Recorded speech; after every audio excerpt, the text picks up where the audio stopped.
আবার একটা short video নিয়ে এসেছি, কারণ এর মধ্যে আমার লাইফে অনেক কিছু পাল্টে গেছে, অনেক নতুন জিনিস ইনক্লুড হয়েছে, কিন্তু সেগুলো কি এখনই বলবো না। তবে তার একটা ছোট্ট হিন্ট দিয়ে দিচ্ছি। দেখো, সকালবেলা আমার জার্নি শুরু হয়েছে, ভোরবেলা, অবশ্য ভোরবেলাও বলা যায় না, মাঝরাতেই শুরু হয় বলা যায়।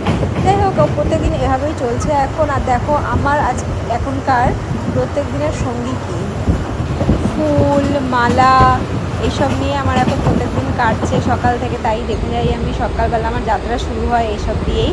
তো এখানকার লোকজন বেশিরভাগ ফুল টুলের ওপরেই ব্যবসা তাদের, তো এগুলো নিয়েই বিক্রি করতে যায়। আর ট্রেনে যাওয়ার সময় দেখতেই পাচ্ছ মালা গাঁথতে গাঁথতে যাচ্ছে, ফুল গোছাতে গোছাতে যাচ্ছে। আর দেখতেই পাবে আর একটু পরেই যে পুরো পুকুর ঝিল, সাইডের রাস্তার সাইডে যে খালগুলো আছে, সমস্ত কিছু জুড়েই শুধু পদ্ম ফুলের চাষ, শুধুই পদ্ম ফুলের চাষ।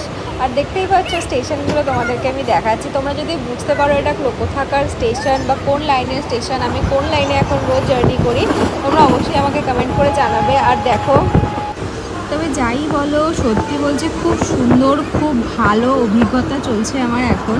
আর তোমাদেরকেও আমি লাস্টে একটা স্টেশনও দেখিয়ে দেবো, যাতে তোমরা একটু গেস করতে পারো যে আমি কোথায় যাচ্ছি রোজ বা কোথা থেকে ফিরছি, এই রাস্তাটা কোথাকার যাওয়ার রাস্তা। ঠিক আছে, তো তোমরা বন্ধুরা আমাকে অবশ্যই কমেন্ট করে জানাবে যে কোথায় আমার রোজকার যাত্রা এখন। ঠিক আছে, তবে সত্যি বলছি একটা নতুন খবর আছে, সুখবর আছে, সেটা তোমাদের সবাইকেই দেবো। তবে কিছুদিন অপেক্ষা করতে হবে, এখনই কাউকে কিছু বলছি না।